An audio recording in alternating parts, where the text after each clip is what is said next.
अस्सलाम वालेकुम। कि आज आपका वेटनरी वायरोलॉजी में जो प्रैक्टिकल है उसका टाइटल है virus replication in cell culture.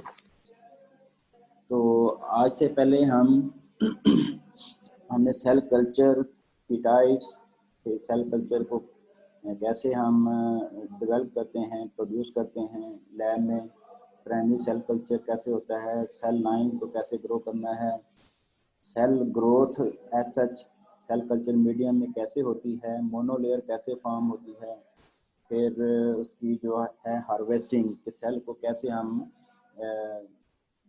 Propagate करते हैं सेल कल्चर में, एक क्लास से दूसरी क्लास में उनको हार्वेस्ट करने के डिफरेंट मेथड हमने पढ़े। तो ये सारी जो टेक्निक्स हमने पढ़ी उसका बेसिक मकसद यही था कि एट द एंड आपने वायरस इनोकुलेट करना सीखना है। अगर आपको यही ना पता हो कि सेल कल्चर होता क्या है, कैसे किया जाता है, प्राइमरी सेल कल्चर कैसे किया जाता है, सेल लाइन ग्रो करनी है तो कैसे होती हैं, तो जो है वायरस इनोकुलेशन जो है वो आपको समझ नहीं आनी।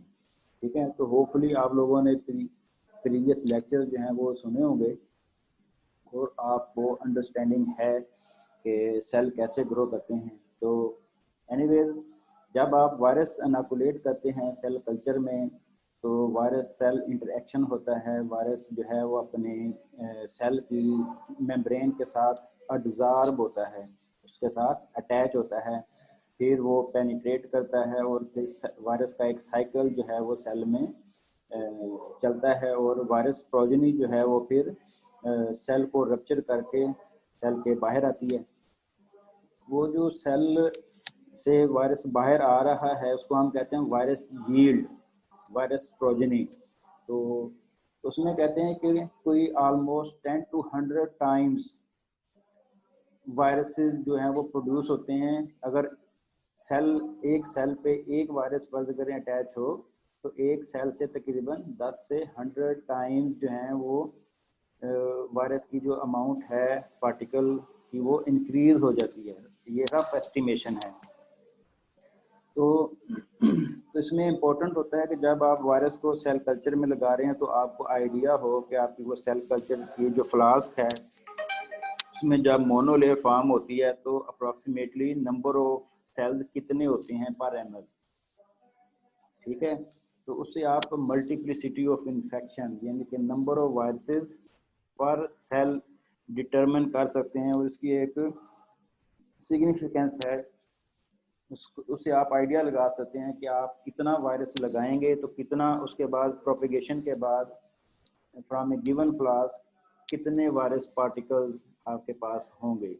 तो वायरस की जो ग्रोथ है, वायरस का जो इन्फेक्शन है सेल कल्चर में, it depends on various factors. उसमें सेल डेंसिटी के सेल कल्चर में सेल की अमाउंट कितनी है, फिर एज ऑफ दी सेल, तो इसलिए हम सेल के जो हैं वो पैसेज नंबर वो काउंट करते हैं, लिखते हैं कि सेल कितनी ओल्ड हो गए हैं। फिर मल्टीप्लिसिटी ऑफ इन्फेक्शन मैंने बताया, ये टर्म बोली जाती है, इसको एब्रीविएट करते हैं MOI, कि आपने नंबर ऑफ वायरस पार्टिकल्स पर सेल कितने एस्टिमेट किए हैं। फिर अगर इसको नंबर, अगर एक सेल के लिए वायरस 2 होंगे तो डेफिनेटली जो है वो जो यील्ड होगी वायरस की वो भी चेंज होगी। और फिर मीडिया की कंपोजिशन, मीडिया जो मोस्टली हम यूज़ करते हैं EMEM, उससे अगर मीडिया चेंज करेंगे तो definitely it will also affect the virus yield.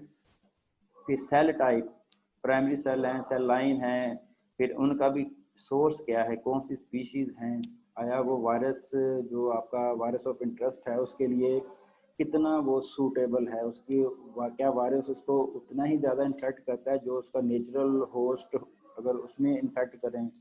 तो यानी कि cell type is very important. और फिर उसके बाद आ जाता है length and temperature of the absorption. ये अभी हमने सेल इसके जो है स्टेप्स पढ़ने हैं कि जब आप वायरस आपने सेल कल्चर में लगाना है तो उसमें एक टाइम आप देते हैं एब्जॉर्प्शन के लिए कि आपने आधा घंटा दिया है सेल को के साथ वायरस को अटैच होने के लिए, या उससे कम दिया है या ज़्यादा दिया है। तो जितना उसका टाइम बढ़ाएंगे it will have effect on virus yield. और फिर टेम्परेचर, डेफिनेटली जो इंक्यूबेशन का टेम्परेचर है उसके भी इफेक्ट है। एक जो भी वायरस की एक ग्रोथ का रिक्वायर्ड टेम्परेचर अगर होगा तो वायरस की यील्ड बेहतर होगी, अदरवाइज इट विल फ्लक्चुएट। तो डिफरेंट सोर्सेज से आप सेल कल्चर प्रिपेयर कर सकते हैं। हर वायरस का अपना एक पहले होस्ट होता है, अगर आप उसी होस्ट के सेल्स प्रोवाइड करेंगे तो virus is more likely to grow. ठीक है, तो ये वायरस की जो इन्फेक्टिविटी है it depend on the type of the cell as well.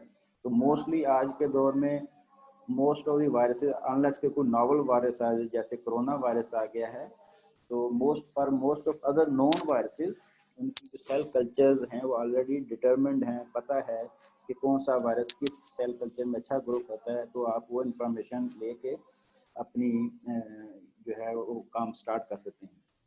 तो नेक्स्ट इसमें अब स्टेप आ जाता है कि जब आपने वायरस लगा दिया सेल कल्चर में, कैसे पता चलेगा कि वायरस ग्रो भी कर रहा है कि नहीं। तो उसमें एक जो सबसे ज़्यादा इंपॉर्टेंट चीज़ होती है उसको हम कहते हैं CPE, साइटोपैथिक इफेक्ट। तो virus growth in cell culture is monitored through different methods. Some methods are called biochemical methods, और दूसरे जो हैं वो साइटोपैथिक इफेक्ट। बायोकेमिकल जो प्रोसीजर्स हैं वो किन वायरसेस के लिए यूज़ होते हैं, उन वायरसेस के लिए जो CPE प्रोड्यूस नहीं करते। ठीक है, अब हर मुख्तलिफ वायरसेस उनकी अपनी अपनी प्रॉपर्टीज़ होती हैं। कुछ वायरसेस हैं जब उसको आप सेल कल्चर में लगाएंगे तो ऑलरेडी आप एक मोनोलेयर देख सकते हैं। ऑलरेडी भी आपने देखा होगा, पढ़ा होगा, मैंने शेयर की थी फिगर्स लेक्चर्स में। तो ये ऐसे एक मोनोलेयर होती है। तो ये है 10% कन्फ्लुएंट मोनोलेयर, ये 30%, 50%, 100% या सॉरी 90%। तो जैसे जैसे परसेंटेज बढ़ती है it means number of cells जो फ्लावर्स के साथ अटैच हैं उसकी बेस के साथ वो इंक्रीज हो रहे हैं। जब अगर सेल ही थोड़े होंगे तो वो जो है डेफिनेटली यील्ड भी कम होगी। और दूसरा ये कि सॉरी दूसरी जो चीज़ होती है वो कि आपने देखना है कि जो मोनोलेयर है आया वो एज एक्सपेक्टेड है कि नहीं, जो सेल की जो शेप है वो भी एज एक्सपेक्टेड है कि नहीं। ठीक है, वो बार बार ग्रो करने से वो आइडिया हो जाता है। और तो CPE में क्या होता है कि जब एक वायरस एक सेल के साथ अटैच हुआ, उसमें ग्रो किया, उसने सेल को डिस्ट्रॉय किया, तो सेल जो है वो अपनी जो अटैचमेंट है सरफेस के साथ वो लूज कर देता है और सेल डिटैच हो जाता है सरफेस से। तो एक सेल हो सकता है इतना विजिबल ना हो अंडर माइक्रोस्कोप, लेकिन जब मल्टीपल सेल जो हैं डिटैच होते हैं तो जगह वो एम्प्टी हो जाती है, जिसको हम फोसाई कहते हैं। तो इसी तरह ये एक वन ऑफ द CPE है, यानी कि सेल के अंदर कुछ चेंज आई। अगर सेल को आपने सेल मोनोलेयर को आपने अभी तक इनोकुलेट अगर नहीं किया तो आपकी जो अपीयरेंस होगी मोनोलेयर की वो तकरीबन ऐसी होगी जैसे ये अंडर माउस नज़र आ रही है आपको, कर्सर जो है उसके नीचे। तो आप एक्सपेक्ट करें कि मोनोलेयर इस तरह की है और वो लेकिन नज़र ऐसे ही आए तो उसका मतलब क्या है, या तो अभी सेल ग्रो कर रहे हैं या वो ऑलरेडी मीडिया एक्सपायर हो चुका है और सेल डिस्ट्रॉय हो चुके हैं। ठीक है, तो ये जो ऑब्जर्वेशन हैं वो डिटरमिन करती हैं कि आपने जब CPE को नोट करना है।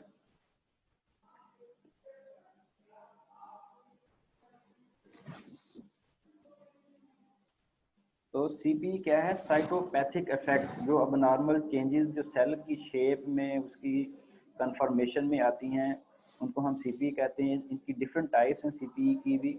जैसे लिखा है कि राउंड सेल्स, अगर सेल राउंड हो गए इट मीन्स कि या तो वायरस ग्रो कर गया या फिर वो वैसे ही डेड हो गए हैं due to over production of जो है एसिड है मीडिया के अंदर। फिर ग्रेनुलैरिटी, दानेदार अपीयरेंस है, वैक्यूलाइजेशन। कुछ वायरसेस के इन्फेक्शन के बाद सेल के अंदर वैक्यूल्स बन जाते हैं। सिंसीशिया फॉर्मेशन, यानी कि मुख्तलिफ सेल, सिंसीशिया का मतलब है जुड़ जाना। मुख्तलिफ सेल जो हैं वायरस की ग्रोथ के दौरान वो आपस में जुड़ जाते हैं, अटैच हो जाते हैं, उसको कहते हैं सिंसीशिया। फिर फोकस फॉर्मेशन, अभी जो मैंने आपको एक्सप्लेन किया, किसी एक जगह पे जब वायरस ग्रो कर रहा है तो वो अपने नेबरिंग सेल्स में यानी उसको इन्फेक्ट करेगा तो उस खास जगह पे सारे सेल जो हैं वो जब डिस्ट्रॉय हो जाएंगे, डिटैच हो जाएंगे, तो जगह खाली होगी, उसको हम कहते हैं फोकस फॉर्मेशन। वो एक इंडिकेशन होती है कि वायरस जो है इस एरिया में ग्रो कर रहा है। तो हो सकता है ये मैं जो साइटोपैथिक इफेक्ट्स हैं उन पे एक अलग लेक्चर भी हो, लेकिन फिलहाल इतना आपको पता हो कि राउंडनिंग ऑफ सेल, ग्रैनुलैरिटी, वैक्यूलाइजेशन, सिंथेसिया फॉर्मेशन और फोकस फॉर्मेशन, ऐसे ये साइंस होते हैं जो इंडिकेट करते हैं कि वायरस ग्रो कर रहा है इन सेल के अंदर या इस सेल कल्चर के अंदर। तो अब वो वायरसेस जो कि विजिबल साइटोपैथिक इफेक्ट्स प्रोड्यूस नहीं करते, जिनको कहते हैं नॉन साइटोपैथोजेनिक वायरसेस, तो उनको कैसे मॉनिटर करेंगे? तो सेल कल्चर में उनको मॉनिटर करने के लिए ये कुछ लिखे हुए हैं प्रोसीजर्स, जिनमें एक होता है detection of synthesis of virus nucleic acid and protein. फिर हीम एडजॉर्प्शन एक कहें ऐसे है या टेस्ट है, वो हम कर सकते हैं। फिर इम्यूनोफ्लोरेसेंस की जा सकती है, और फिर इंटरफेरेंस। तो इनकी ब्रीफ सी मैं इनको डिस्क्राइब करता हूँ कि न्यूक्लिक एसिड एंड प्रोटीन किसकी डिटेक्ट करनी है आपने? वायरस की। तो जब आपने अभी इनोकुलेट नहीं किया सेल कल्चर के अंदर, तो definitely there should be no virus specific nucleic acid या प्रोटीन इन द मीडियम। और जब वायरस आप लगाएंगे तो आपको पता होगा कि आपने कितने वायरस पार्टिकल्स जो हैं या उसका कितना टाइटर था, तो उसका भी एक आइडिया होता है कि इतनी डीएनए या प्रोटीन हमें एक्सपेक्ट करनी चाहिए सेल कल्चर मीडियम के अंदर। और जब वायरस ग्रो करेगा तो डेफिनेटली वो एक एक्सपोनेंशियल इंक्रीज होगी, काफ़ी ज़्यादा इंक्रीज होगी। तो अगेन उस स्टेज पे भी आप सैंपल लेके चेक कर सकते हैं कि आया जो वायरस स्पेसिफिक डीएनए है तो या प्रोटीन है वो बढ़ी हैं कि नहीं। तो डेफिनेटली जब बढ़ेंगी तो दैट विल इंडिकेट के virus is growing in the cell culture.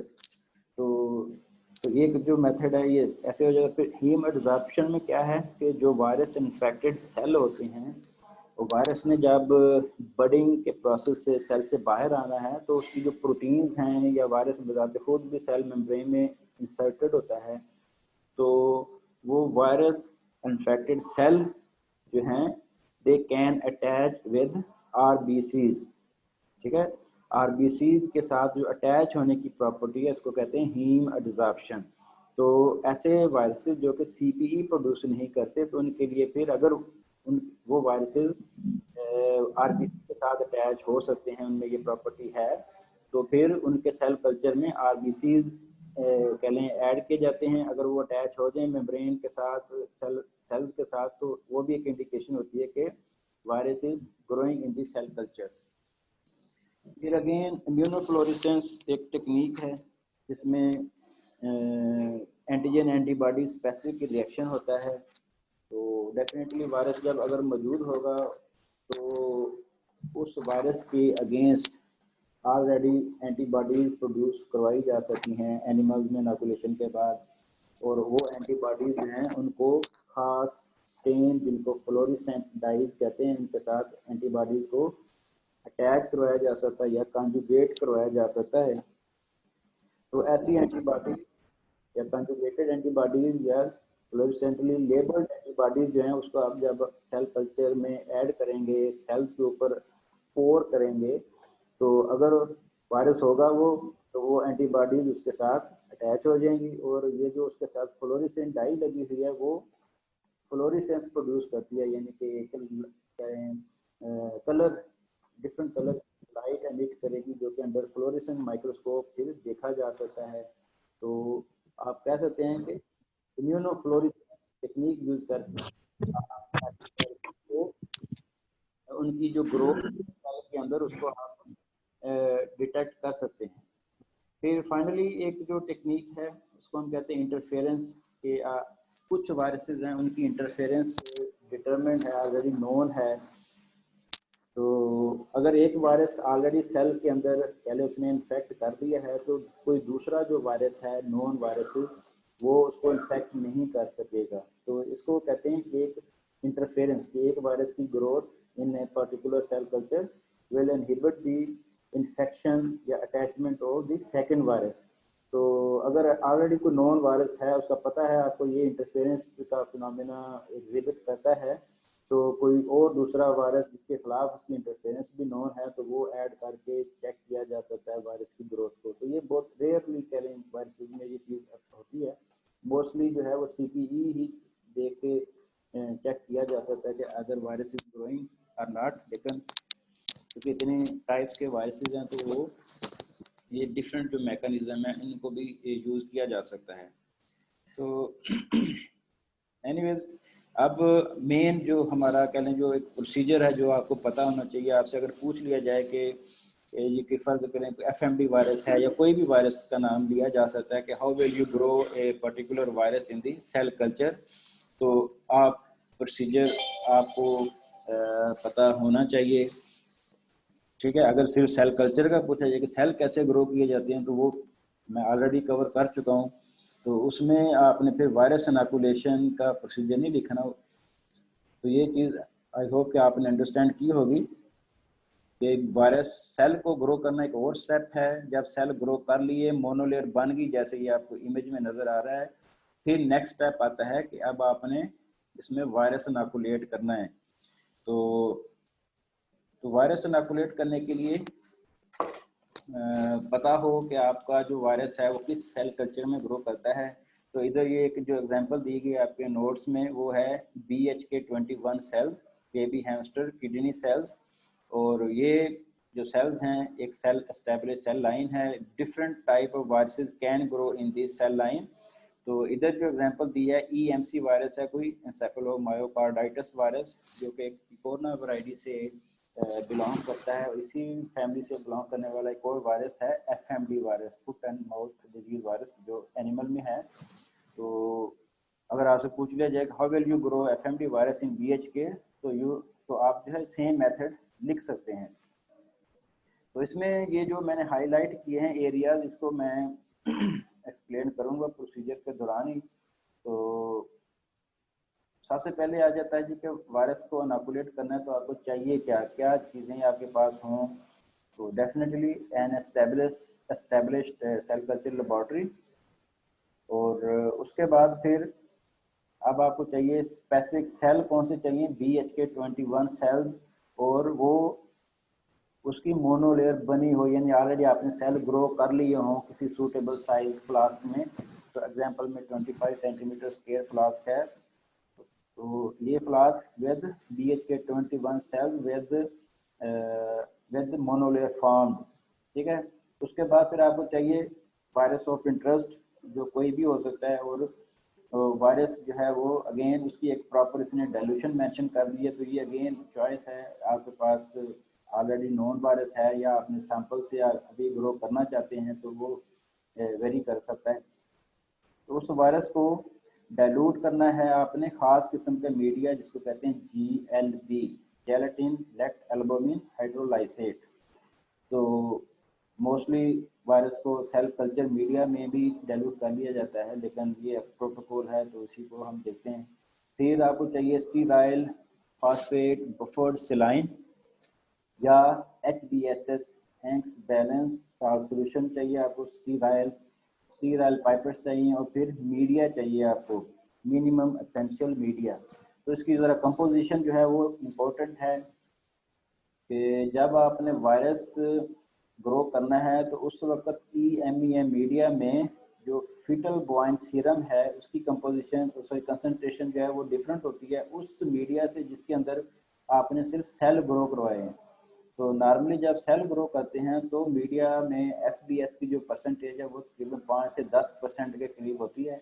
लेकिन जब आपने ग्रो कर लिए सेल, मोनोलेयर बन गई और अब उसको आपने इनोकुलेट करना है विद वायरस, तो आप सीरम की कंसंट्रेशन कम कर देते हैं और इस तरह के मीडिया को कहते हैं मेंटेनेंस मीडिया। तो ये जो बात है मैंने वो इधर ये एक्सप्लेन की है, इसको आप पढ़ भी सकते हैं इधर से। तो फिर आ जाता है कि ये TPB, ये एक according to this protocol add करते हैं। तो TPB है क्या है, ट्रिप्टोज फास्फेट ब्रॉथ।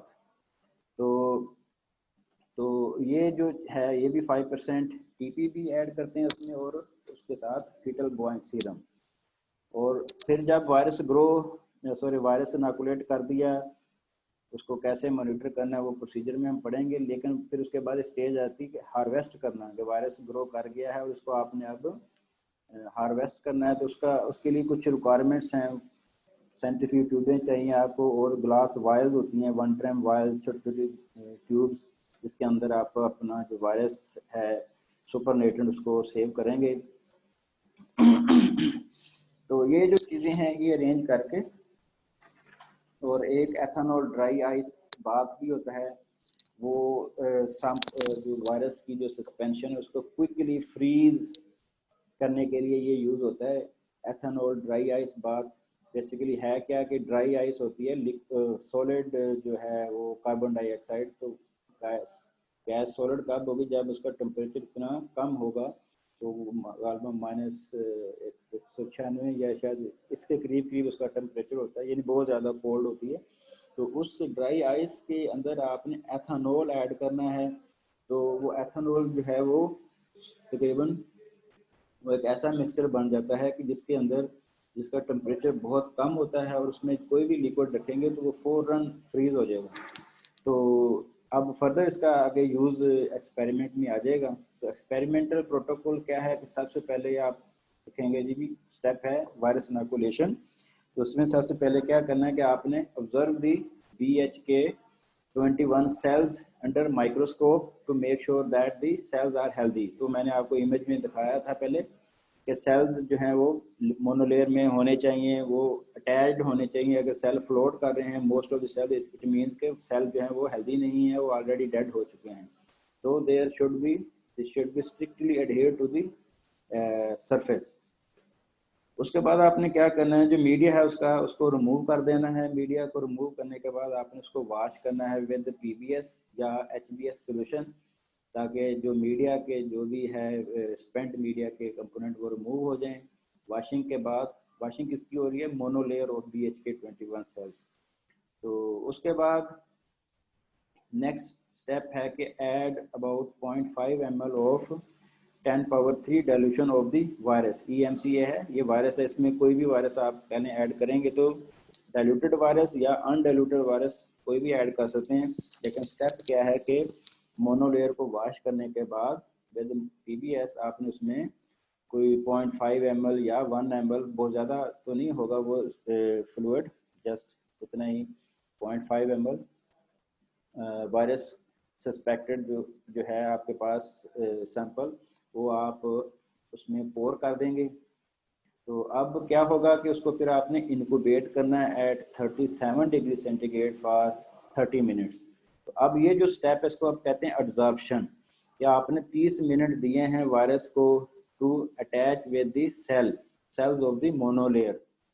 तो ये टाइम ऊपर नीचे हो सकता है डिपेंडिंग ऑन द वायरस। ठीक है, वायरस ऐड करने के बाद सस्पेंशन उसको आप टिल्ट करेंगे ताकि वो सारी जो सरफेस है उसके ऊपर वो फैल जाए और अटैच हो जाए। तो एब्जॉर्प्शन के बाद आपने क्या करना है, wash the cell monolayer 3 times with approximately 5 ml of sterile PBS or HBSS to remove unadsorbed virus। तो जो वायरस ग्रो कर सकता है उस सेल लाइन में, उन सेल्स में, वो तो अटैच हो जाएगा। और जो वायरस कह लें आप समझिए कि डेड हो गया है, उसमें नहीं है कैपेसिटी टू कॉज इन्फेक्शन, तो वो फिर वॉश आउट हो जाएगा और उसकी कह लें ऐसा जरूरत भी नहीं है। जो ग्रो करेगा वो अटैच, जिसमें ग्रो करने की एबिलिटी है, इन्फेक्ट करने की एबिलिटी है, वही अटैच होगा। तो ये वॉशिंग का स्टेप इसलिए इसमें ऐड करते हैं ताकि जो अनएब्जॉर्ब्ड वायरस है वो रिमूव हो जाए। तो एब्जॉर्प्शन और वॉशिंग के बाद आपने अब क्या करना है, अब आपने उसको मीडिया ऐड करना है जिसमें कह लें सेल अपनी न्यूट्रिशन लेंगे और सेल के अंदर वायरस ग्रो करेगा। तो वो मीडिया कितना, तकरीबन 25 सेंटीमीटर फ्लास्क में तकरीबन 4 ml के करीब आपने मीडिया ऐड कर देना। और मीडिया कौन सा, MEM with 5% TBB and 2% FBS। ये बहुत इंपॉर्टेंट है ये चीज़ कि FBS 2% होना चाहिए, और इसको हम कहते हैं मेंटेनेंस मीडिया। यानी कि इसमें सेल ऐसा ग्रो नहीं कर रहे आप, सेल ऑलरेडी ग्रो कर चुके हैं और आपने उनको जस्ट न्यूट्रिशन प्रोवाइड करनी है फॉर मेंटेनेंस। तो उसके बाद क्या है कि अब आपने फ्रेश मीडिया उसमें ऐड कर दिया। You will incubate the flask in CO2 incubator with cap loose, ताकि वो CO2 इंक्यूबेटर में इंक्यूबेट करना है तो CO2 भी पेनिट्रेट कर सके फॉर ग्रोथ। और 37 डिग्री सेंटीग्रेड खास टेम्परेचर है उसका। तो तकरीबन 24 घंटे के बाद आप उसको ऑब्जर्व करना शुरू कर दें। ठीक है, तो जब मोनोलेयर शुरू में होगी वायरस इनोकुलेशन से पहले वो सेल अटैच्ड होंगे। 24 घंटे के बाद जब आप देखें और फिर सेल थोड़े थोड़े अगर उखड़ना शुरू हो गए हैं या राउंडनिंग होना शुरू हो गई है depending on the type of the virus, तो आप एक्सपेक्ट कर सकते हैं कि ये वायरस इसमें ग्रो कर रहा है और उसमें वो सेल को डिस्ट्रॉय कर रहा है, जिसको हमने CTE एक्सप्लेन किया पहले। तो कंपैरिजन के लिए एक ऐसी फ्लास्क जिसको कहते हैं मॉक इन्फेक्टेड फ्लास्क, यानी कि उसमें आप वायरस नहीं लगाएंगे, जस्ट स्टीराइल PBS ऐड कर देंगे, तो वो उसमें मोनोलेयर 24 घंटे के बाद शुड भी वो सेल अटैच होने चाहिए, और जिसमें वायरस आपने लगाया हुआ है उसमें सेल उसके मुकाबले में ज़्यादा कह लें डिसरप्ट हो चुके होंगे। तो ये एक इंडिकेशन होती है कि वायरस इज ग्रोइंग। तो नेक्स्ट स्टेप आ जाता है कि अब आपने वायरस को हार्वेस्ट करना है कि 24 घंटे बाद उसको मजीद टाइम भी दे दें। अगर मोनोलेयर ज़्यादा डिस्टर्ब नहीं हुई तो हो सकता है वो 48 आवर के बाद सारी मोनोलेयर डिस्टर्ब हो जाए। तो जब मैक्सिमम CP प्रोड्यूस हो जाए और पता चल जाए कि अब ये सेल जो है अटैच नहीं रहे, तो it mean now it's the time to harvest the virus. तो वायरस हार्वेस्टिंग के लिए क्या करते हैं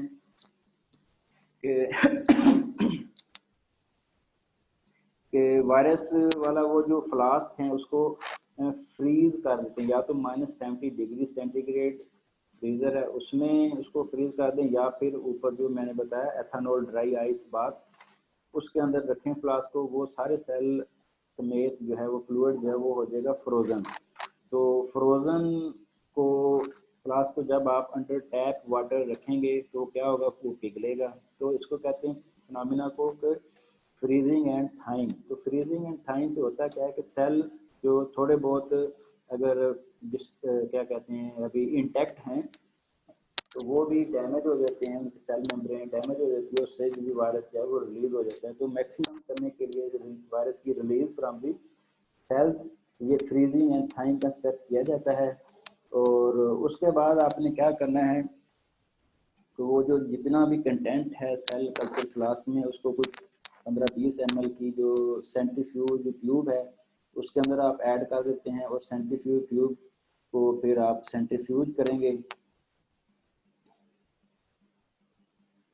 सेंट्रीफ्यूज लो सेंट्रीफ्यूगेशन स्पीड पे आप उसको 10-15 मिनट स्पीड से करेंगे तो क्या होगा कि वायरस जो है वो इतनी स्पीड से सेडिमेंट नहीं होता। वायरस कोई 60,000 रेवोल्यूशन पर मिनट वाली स्पीड पे बैठता है या सेडिमेंट होता है, तो इसलिए वायरस जो है वो सुपरनेटर में रह जाएगा। जो सेल्स हैं सेल कल्चर वाले वो सेल वो नीचे बैठ जाएंगे, उसकी एक पैलेट सी बन जाएगी, तो आराम से आपने वो जो सुपर नेटेंट है उसको आप विद पाइपट आप उसको उठा लेंगे, और ये 1 ड्रम वायल्स या कोई भी अवेलेबल स्टीराइल ग्लास वायल उसमें आप वो जो सुपर नेटेंट है उसको ऐड कर देंगे।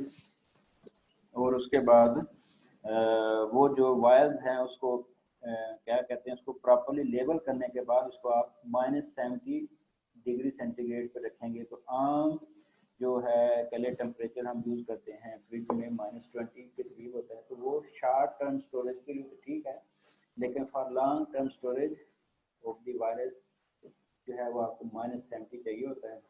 तो एनीवेज ये जो वायरस इनोकुलेशन वायरस हार्वेस्टिंग के बाद जब आपने स्टोर करना है तो ये जरा एक लेबल दिखाया कि कैसे स्टोर क्या कहते लेबल कैसे करना है। तो लेबलिंग बहुत इंपॉर्टेंट होती है कि भी आप अगर आपने प्रॉपरली वो जो वायल है जिसके अंदर आपने वायरस ग्रो करवाया हुआ वो सुपरनेटेंट है उसको लेबल नहीं किया तो कल को आपको पता नहीं चलेगा कि ये क्या था इसके अंदर।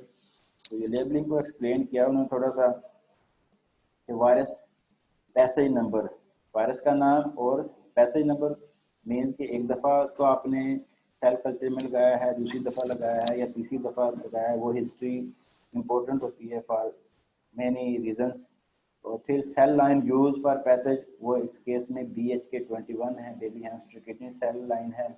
उसके बाद आते हैं मीडियम इन विच फ्रोजन, तो वो सेल कल्चर में आपने ग्रो किया, मीडियम में यानी MEM में उसके अंदर जो भी ऐड किया था आपने वो लिख देना है कि इस मीडियम में किया। फिर सुपरनेटेंट प्लस सेल्स फ्रीज था 3 टाइम्स, उसको उसने एब्रीवेट कर दिया CFT मल्टीप्लाइड बाई 3, यानी कि सेल फ्रोजन था 3 टाइम्स। तो ये प्रोसीजर है उसको हार्वेस्ट करने का, फ्रीजिंग एंड थाइंग मल्टीपल 3 दफ़ा उसको फ्रीज करें और फिर था करें अंदर, पिघला दें अंदर वाटर, टैप वाटर, तो मैक्सिमम सेल से वायरस रिलीज हो जाता है। 2 दफ़ा करेंगे तो वायरस कम रिलीज होगा, नहीं करेंगे तो वायरस और कम आएगा। तो ये भी ज़रा साथ लिख देना बेहतर होता है। तो ओवरऑल ये जो आपका यानी ये जो प्रोसेस है कि वायरस को कैसे इनोकुलेट करते हैं सेल कल्चर मीडिया में, ये मैंने एक्सप्लेन किया आपको।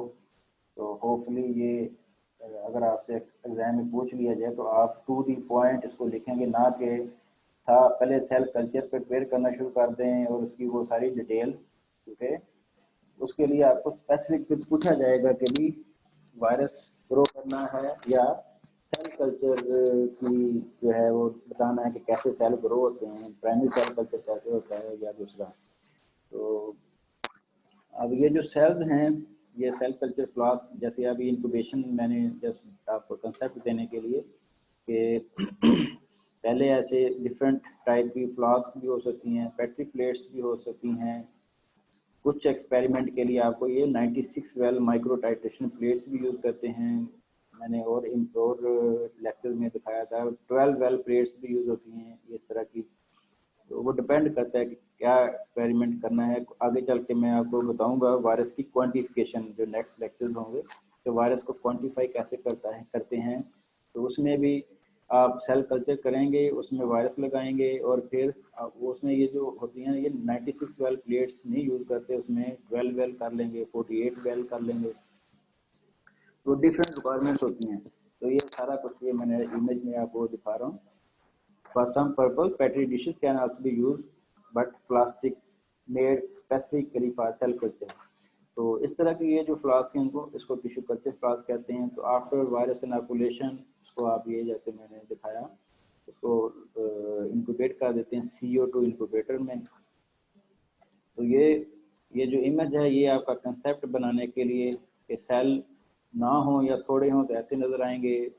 जैसे जैसे टाइम आप देंगे और तो सेल जो है वो सारी फ्लास्क की सरफेस को कवर कर लेते हैं। तो इसको हम कहते हैं कन्फ्लुएंसी, 10% कन्फ्लुएंसी, 30%, 50 एंड 90%। तो कोशिश करते हैं कि जब आपने वायरस ग्रो करना है तो कन्फ्लुएंसी जो है वो ओवर कन्फ्लुएंट ना हो, मीन्स के 100% ना हो, क्योंकि उस स्टेज पे जो है वो जो क्या उसे कहते हैं बहुत ज़्यादा वायरस हो तो उसका जो सागर उसका जो मेटाबॉलिज्म होगा तो मीडिया को भी जल्दी एक्सपायर कर देती हैं। तो रफली 70, 80, 90% कन्फ्लुएंसी रिकमेंड की जाती है, बहुत कम भी ना और बहुत ज़्यादा भी ना। तो बस करें ऐसे ही सेल कल्चर फ्लास्क और उसमें आप वायरस लगाएंगे और सीटी वो नज़र तकरीबन ऐसे ही आने हैं, लेकिन वो पता होना चाहिए आपको कि आया ये वायरस इनोकुलेशन के बाद एरियाज ऐसे नज़र आ रहे हैं या पहले ही ऐसे हैं। तो ये कंसेप्ट जो है वो बार बार ये एक्सपेरिमेंट करने से वायरस सॉरी सेल लेयर्स को अंदर माइक्रोस्कोप ऑब्जर्व करने से पता चलता है कि ये वायरस की ग्रोथ की वजह से चेंजेस आई हैं या वैसे ही मीडिया एक्सपायर होने की वजह से, पीएच चेंज होने की वजह से सेल डिटैच हुए हैं। तो ये एक स्टूडेंट है क्वेश्चन के लिए हाथ उठाया हुआ है। तो टाइम यार थोड़ा ये ख़त्म होने वाला है सेशन। तो आप वैसे ही अगर व्हाट्सएप पे क्वेश्चन कर दें या ये यूट्यूब चैनल पे वीडियो होगी उधर आप क्वेश्चन कर दें तो ये मैं आपको उधर आंसर कर सकता हूँ।